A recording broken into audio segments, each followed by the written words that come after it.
आता राज्यातल्या बातम्यांकडे वळूयात। सांगली जिल्ह्यातल्या आष्टा येथे कोल्हाटी जात पंचायतीच्या पंचांनी तालिबानी अत्याचार सुरू केल्याबाबतचं वृत्त झी मीडियावरून प्रसारित करण्यात आलं होतं। दारुड्या मुलासोबत अल्पवयीन मुलीचे लग्न करायला नकार देणाऱ्या मोरे कुटुंबाला दंड ठोठावून बहिष्कृत करण्यात आलं होतं। सर्वात धक्कादायक बाब म्हणजे जात पंचायतीचा पंच दिलीप जावळे यानं मुलीच्या आईवर बलात्काराचा प्रयत्न सुद्धा केला होता। याबाबत जावळे विरोधात आष्टा पोलीस ठाण्यात गुन्हा दाखल करण्यात आला होता। जात पंचायतीकडून मोरे कुटुंबियांवर झालेल्या अन्यायाला वाचा फोडण्याचं काम झी मीडियानं केलं होतं। झी मीडियाच्या वृत्तानंतर पोलीस प्रशासनानं याची गंभीर दखल घेतली। इस्लामपूर पोलीस ठाण्यात कोल्हाटी समाज बांधव पोलीस सामाजिक कार्यकर्त्यांची बैठक घेऊन कोल्हाटी समाजातील जात पंचायत अखेर रद्द करण्याचा निर्णय झालाय। याबाबतचं लेखी निवेदन पंचायतीच्या प्रमुखांना दिलंय। या ऐतिहासिक निर्णयानंतर समाजाच्या सर्व थरातून झी मीडियाचे आभार मानले जात आहेत।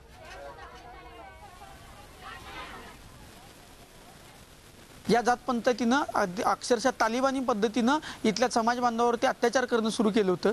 लहान मुलांची लग्न लावणं, त्यांच्या शरीर सुखाची मागणी करणं असे घृणास्पद प्रकार देखील होत होते।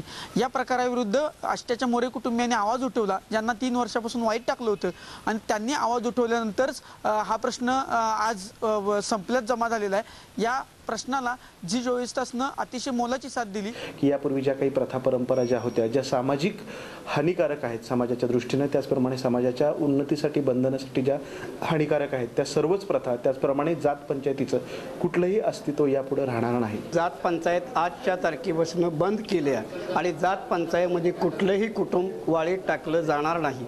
जात पंचायतीमध्ये लहान बालविवाह केला जाणार नाही। कुणाच्या मुला मुलीला आडवं कधीही पाटील म्हणून येणार नाही। जो कोणी करत असेल समाजाचा असो किंवा त्याला कोणी प्रोत्साहन देऊ, त्याचा बंदोबस्त महाराष्ट्र शासनाने करावा। जात पंचायत परिपूर्ण बंद करण्यास इस्लामपूर ठिकाणी जात पंचायत करण्यास दिलीप यशवंत पाटलांनी पूर्णपणे जाहीरनामा दिलाय। मी आजपासून इथून पुढे जात पंचायत चालवत नाही।